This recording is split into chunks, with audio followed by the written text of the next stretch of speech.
Na segunda parte do capítulo 1 do Evangelho de João, nós encontramos o relato de um personagem também chamado de João, que se intitula como A Voz que Clama no Deserto. Mas será que esse é o mesmo João que escreveu o Evangelho? É o que a gente vai entender nesse vídeo. Nesse texto, nós vamos encontrar a história de João Batista, que na verdade era primo de Jesus. A mãe de Jesus, Maria, era prima de Isabel, mãe de João Batista. João Batista tinha uma missão muito importante e é ele mesmo quem descreve a sua missão. Esse é o segundo vídeo de uma série sobre a vida de Jesus através do Evangelho de João. Se você ainda não assistiu o primeiro vídeo, eu recomendo que você assista primeiro antes de assistir esse vídeo aqui. O tema desse vídeo é A Voz que Clama no Deserto. No vídeo anterior, a gente estudou sobre os primeiros versículos do capítulo 1 do Evangelho de João. E nos versículos 6 a 9, nós vimos que Deus enviou um homem chamado João para falar a respeito da luz, a fim de que por meio de seu testemunho todos crescem. Ele não era a luz, mas veio para falar da luz. Aquele que é a verdadeira luz, que ilumina a todos, estava chegando ao mundo. Então nós aprendemos que essa luz aqui, na verdade, é Jesus, né?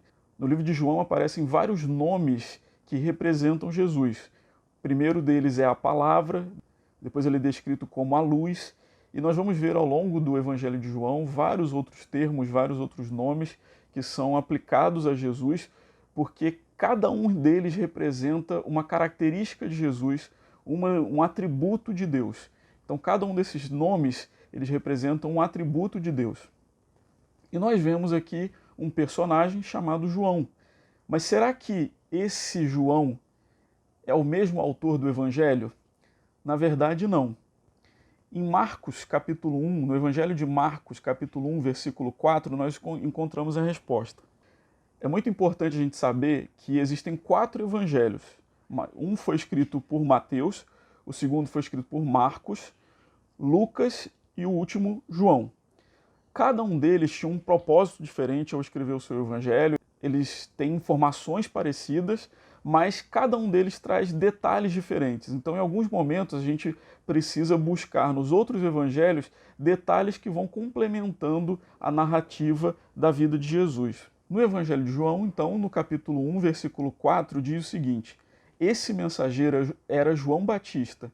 Ele apareceu no deserto pregando o batismo como sinal de arrependimento para o perdão dos pecados. Então, o que a gente pode entender aqui é que nós somos pecadores, a Bíblia diz que todos nós somos pecadores, e que nós precisamos nos arrepender para receber o perdão. Quando você se arrepende dos seus pecados e é perdoado, você precisa se batizar como um sinal de arrependimento. A gente vai estudar num outro momento o significado do batismo, mas é importante saber que ele é necessário para o perdão dos nossos pecados. E João, justamente, ele pregava para as pessoas que elas precisavam se arrepender e elas precisavam ser batizadas como sinal de arrependimento. No versículo 5 continua dizendo: Gente de toda a Judéia, incluindo os moradores de Jerusalém, saía para ver e ouvir João. Essas pessoas vinham de lugares distantes e naquela época não tinha transporte público, né, para ajudar nessa locomoção. Então as pessoas faziam uma viagem longa para ouvir João, justamente porque a mensagem dele era diferente. A mensagem dele tinha alguma coisa diferente da mensagem que era pregada pelos líderes espirituais daquela época, né, os sacerdotes. A mensagem de João era diferente. E o texto continua dizendo: quando confessavam seus pecados, eles eram batizados no Rio Jordão. Então essa foto que você está vendo aí é do Rio Jordão, né? Era um lugar, você pode ver que não é um rio muito largo, mas é um lugar muito bonito, né? E era esse local que João usava para batizar. Ele pregava no deserto e depois batizava as pessoas no Rio Jordão. No versículo 6 fala um pouquinho mais sobre João Batista. E a gente vê que ele era uma pessoa assim, bem diferente. O texto diz que João vestia roupas tecidas com pelos de camelo, que não era muito comum naquela época, né? Uma roupa feita de pele de animal. As pessoas usavam roupas feitas de algodão, né? Essa roupa que João usava era uma roupa muito mais rudimentar, né? Muito mais simples. E não só isso, ele usava um cinto de couro e alimentava-se de gafanhotos e mel silvestre. É interessante a gente notar que no livro de Levítico, capítulo 11, tem uma lista de animais puros e impuros. Ali Deus estabelece os animais que poderiam ser consumidos pelo seu povo e alguns que não deveriam ser consumidos. Então, entre os animais que os filhos de Deus não deveriam consumir, está o porco, os frutos do mar, alguns tipos de peixe, né, os peixes de couro principalmente. Enfim, tem uma lista ali bem detalhada. E o gafanhoto está entre os alimentos que poderiam ser consumidos entre os filhos de Deus. Não estou dizendo com isso que você deve consumir gafanhoto, mas o fato é de que esse era um animal liberado, né, pela lista ali de animais puros, permitidos por Deus, e o mel silvestre, que é mais comum, né? Em outros países, principalmente na Ásia, o gafanhoto é consumido como uma fonte de proteína, mas para a gente aqui no Brasil isso é bem diferente, né? Mas de qualquer forma a gente vê que ele era um personagem, uma pessoa bem diferente das outras. Esses textos nos ajudam a entender um pouquinho mais sobre João Batista. E voltando agora para o Evangelho de João, dando continuidade no texto que a gente parou no último vídeo, agora no versículo 19 e 20, o texto diz o seguinte: este foi o testemunho de João, João Batista, quando os líderes judeus enviaram de Jerusalém sacerdotes e levitas para lhe perguntar quem é você, ele respondeu com toda franqueza: eu não sou o Cristo. Então, só para a gente entender aqui, tantas pessoas estavam buscando João e saíam, né, faziam grandes viagens para encontrar João e ouvir as pregações dele, que os líderes espirituais de Jerusalém ficaram preocupados.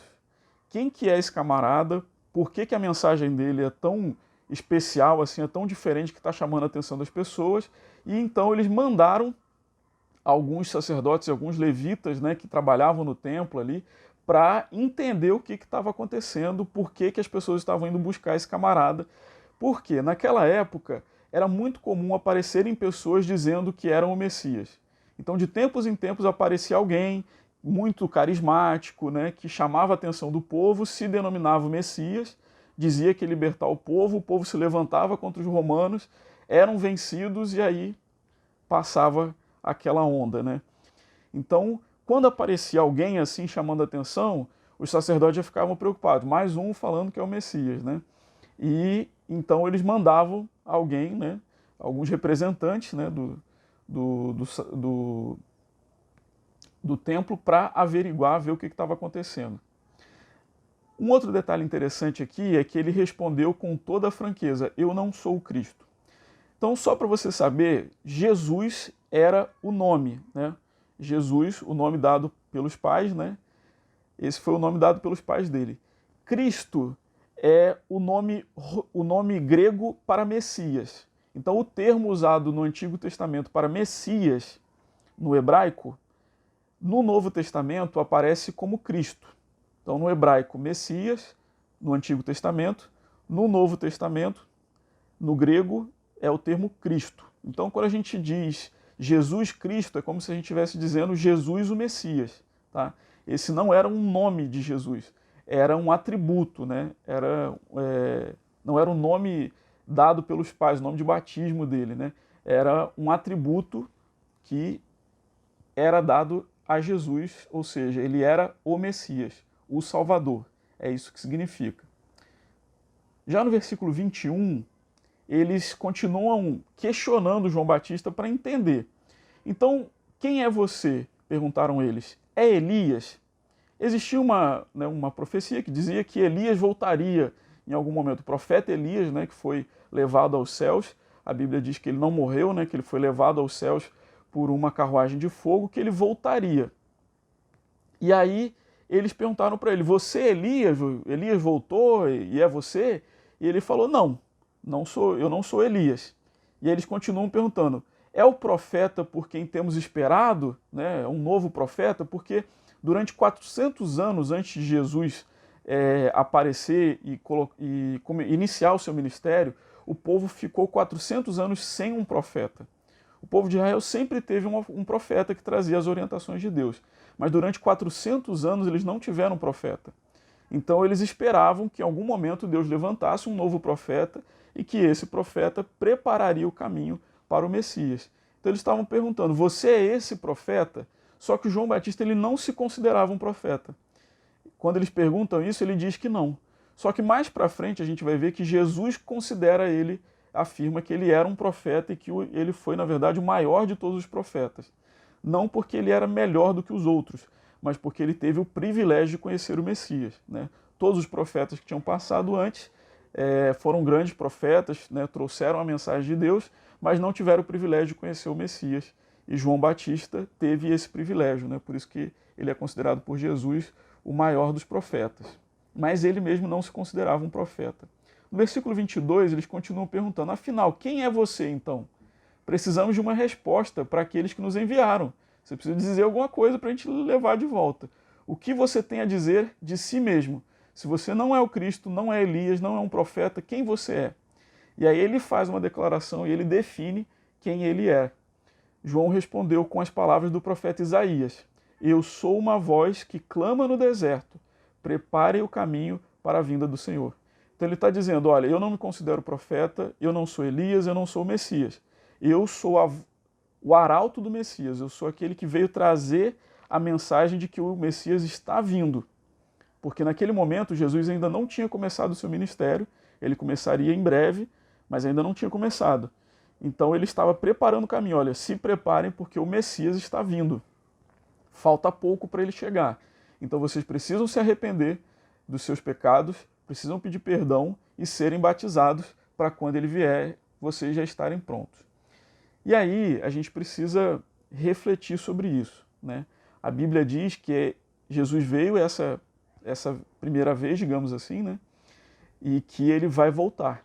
A Bíblia deixa muito claro que Jesus vai voltar para nos buscar e que nós precisamos estar preparados para essa segunda vinda dele, porque quando ele vier, ele vai trazer juízo sobre esse mundo, mas vai trazer também justiça. Isso pode ser bom ou ruim, né?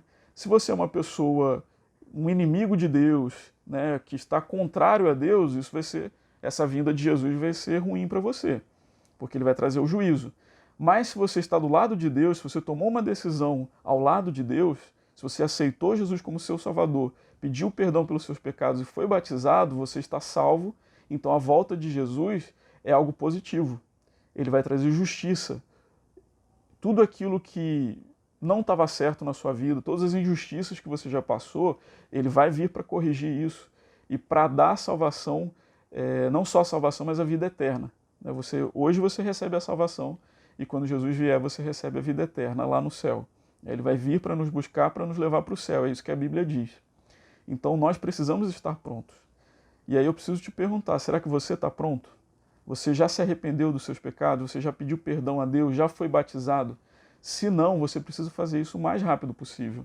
Assim como João estava advertindo as pessoas, né, eu preciso dizer isso para você, que você precisa estar ciente de que você é um pecador assim como eu, que você precisa se arrepender dos seus pecados, pedir perdão a Deus e ser batizado para que você seja salvo e quando Jesus voltar uma segunda vez, você está pronto para recebê-lo.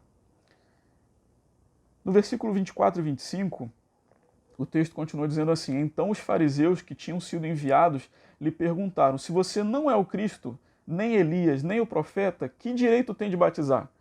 Porque aí eles estavam ficando preocupados com isso, né? Os fariseus eles estavam preocupados com isso. As pessoas não só iam lá para ver João Batista e assistir a pregação dele, e ouvir a pregação, mas eles também se batizavam lá. Ou seja, eles se tornavam seguidores dele. Eles se tornavam adeptos da mensagem que ele estava pregando. E aí, automaticamente, eles deixavam de seguir o que os sacerdotes pregavam, que era uma mensagem pesada, uma mensagem que colocava um fardo muito grande sobre as pessoas, né? Exigia muito delas e não recebiam nada em troca com isso, né? Os fariseus não davam um exemplo, simplesmente se aproveitavam das pessoas, né? Como a gente vê isso acontecer muito. Hoje em dia ainda acontece muito isso, né? E então eles estavam preocupados porque eles estavam perdendo seguidores para João. E aí esses representantes, né, dos fariseus, eles perguntam, tá, mas se você não é Elias, não é o Messias, não é um profeta, então com que autoridade você está batizando e cativando essas pessoas, né, trazendo essas pessoas para essa sua mensagem? E aí João responde para eles, eu batizo com água, mas em seu meio há alguém que vocês não reconhecem. Embora ele venha depois de mim, não sou digno de desamarrar as correias da sua sandália. Então, algumas questões interessantes aqui sobre esse trecho. É bem provável que Jesus estava presente ali naquele momento. Ele ainda não tinha começado seu ministério, ele não se apresentara ainda como Messias, mas é possível que ele estava ali no meio deles. E João deixa claro para eles, essa pergunta de vocês não é importante. Eu não tenho que provar para vocês com que autoridade eu faço.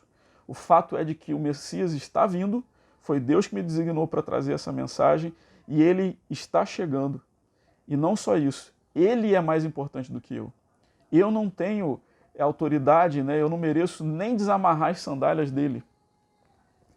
Então é muito interessante porque nesse momento todos os olhos estavam em João Batista. As pessoas vinham de longe para ouvir a mensagem dele, mas em nenhum momento ele tomou a glória para si. Ele não deixou isso subir a cabeça. O tempo todo ele apontava para Jesus. E esse é um cuidado que a gente precisa ter, porque principalmente aquelas pessoas, né, que pregam, que falam em público, que têm facilidade para isso, né, que receberam um dom de Deus para falar em público, para ensinar, para orientar, enfim, que tem algum tipo de atuação na igreja, é muito fácil a gente se sentir valorizado por causa disso, né? Um cantor, por exemplo, né, vai lá na igreja, canta, todo mundo gosta e tal, mas você não pode esquecer que a glória é para Deus, que quem merece adoração é Ele, não somos nós. Então, toda vez que eu prego e alguém elogia, eu falo, olha, quem mandou essa mensagem foi o Espírito Santo para você, foi ele que falou, não fui eu. Né? Por quê? Eu não mereço adoração, eu não mereço elogios. Quem merece é ele, quem merece é Deus. E João Batista, ele tinha muito claro isso na mente dele. E, infelizmente, nós como seres humanos, a gente gosta de ser valorizado, a gente gosta de ter os aplausos, né, das outras pessoas, mas não é pra gente. A gente não pode tomar isso pra gente, a gente não pode aceitar isso e nem motivar isso nas pessoas, porque nós não somos nada, nós somos pecadores. Não existe diferença material entre o pastor e o membro da igreja. Nós somos todos pecadores. O pastor ele está numa função diferente, e uma função de mais responsabilidade, na verdade. Mas os pastores não são melhores, né, do que os membros da igreja e vice-versa. Todos nós estamos aqui, né, a nossa função é adorar a Deus e prestar adoração a Ele. Né? Ele é que deve ser adorado. E João Batista ele tinha consciência disso. E para complementar esse último verso, como eu falei, às vezes em outros evangelhos a gente encontra alguns detalhes a mais. E justamente no evangelho de Marcos, no capítulo 1, versículos 7 e 8, a mesma história, né, sendo relatada por Marcos, mas ele traz alguns detalhes a mais. João, né, anunciando, ele diz o seguinte: depois de mim virá alguém mais poderoso que eu, alguém tão superior que não sou digno de me abaixar e desamarrar as correias das suas sandálias. Eu os batizo com água, mas ele os batizará com o Espírito Santo. Então, quando a gente segue o Evangelho e a gente vai vendo a história de Jesus, a gente percebe que ao longo do ministério de Jesus, as pessoas que o aceitavam, elas eram batizadas nas águas, mas depois que Jesus termina o ministério dele, ele então envia o Espírito Santo. Lá no livro de Atos, né, bem mais para frente, a gente vê o relato de que o Espírito Santo foi derramado, né, ele desceu e foi derramado sobre os cristãos, e a partir desse momento, os cristãos passam a fazer coisas fantásticas. Os discípulos de Jesus, os seguidores de Jesus, eles passam a pregar com ousadia, eles falam em outras línguas, eles conseguem curar pessoas, expulsar demônios, ou seja, o Espírito Santo ele vem para trazer dons, capacitações aos cristãos. E esse Espírito Santo ele está à nossa disposição hoje ainda.